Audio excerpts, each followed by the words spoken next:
Greetings everybody, my name is Tommy the Game Master and welcome to my channel. Today I'm going to be doing kind of a movie rant. I just saw the new Beauty and the Beast and decided to give you guys my opinion on it. These new Disney live action remakes are definitely the Disney sequel of this decade. Last decade they tried to pump out cheaply made Disney sequels.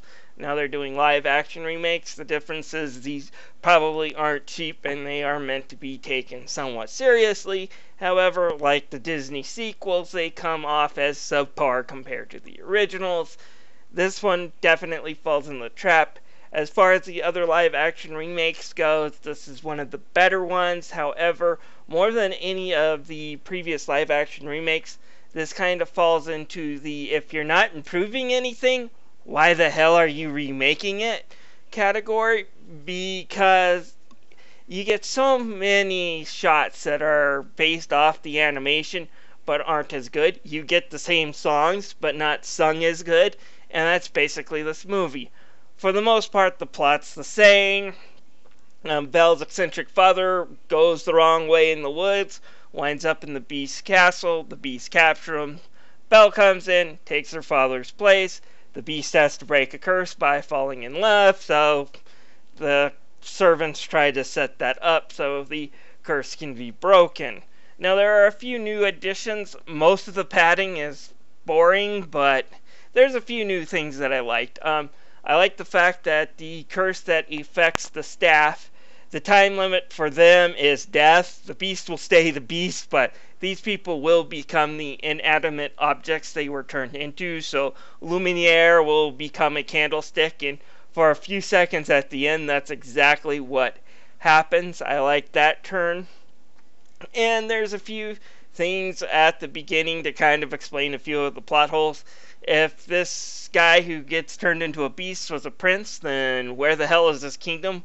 Where the hell are his subjects? That is addressed. But unfortunately, for each plot hole that was addressed in the animated version, new ones pop up. For example, they try to turn the Enchantress into a character as she's actually a barmaid at the local pub.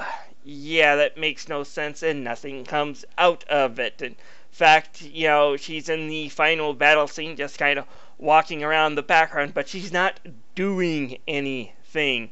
What's the point of her being there? I do not know. And let's talk about the songs. The new ones aren't as good as the old ones, and worse, when the old ones pop up, they're not sung really by quality singers. Emma Watson can't really sing. Whenever she starts singing, you start hearing the auto-tune go on to maximum. It's not like, oh my god, terrible, but when you compare to the originals that were sung by Tony Award winners, you just go, oh god. And then the CGI.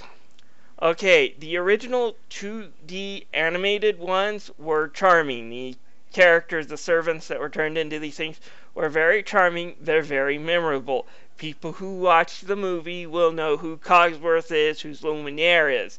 Here, these characters are memorable, but for only one thing. They're nightmare-inducing. They're ugly. And, they're just not funny. And Ian McKellen's a good actor, but he just doesn't have the same comic timing as David Ogden Stiers, who did the original Clockwork. So none of these new actors do as good a job as the original. Again, they're not terrible, but you have to compare them to the original because the movie makes so many shot-by-shot comparisons to the original that you just go, well, wait, this is better in the 90s version. And finally, yes, let's talk about Le Fou and the whole gay thing. I saw this as a marketing ploy when I first saw this. They were out to try to piss people off, because when people get pissed off at something, it gives them free marketing, folks. Whenever you see something like that, the studio is trolling you. So it's nothing usually to get upset here. The Le Fou character is Waylon Smithers from The Simpsons circa late 90s. His affection for Gaston's a little too extreme. One or two smaller scenes kind of point to the homosexuality in the character. For the most part, they play it up as a joke, his brown-nosing of Gaston going too far, and sometimes the jokes hit. Not very often. Overall, like I said, it's not a terrible movie. I have definitely seen worse from Disney. I've definitely been bored more than Disney. It's no Maleficent when it comes to being crappy, but it's not a great movie, not a great remake. Stick to the 90s version with this one. I hate to be that way, but that's the way I feel. This is Tommy the Game Master, thanking you for listening to his rant. I'll see you guys later.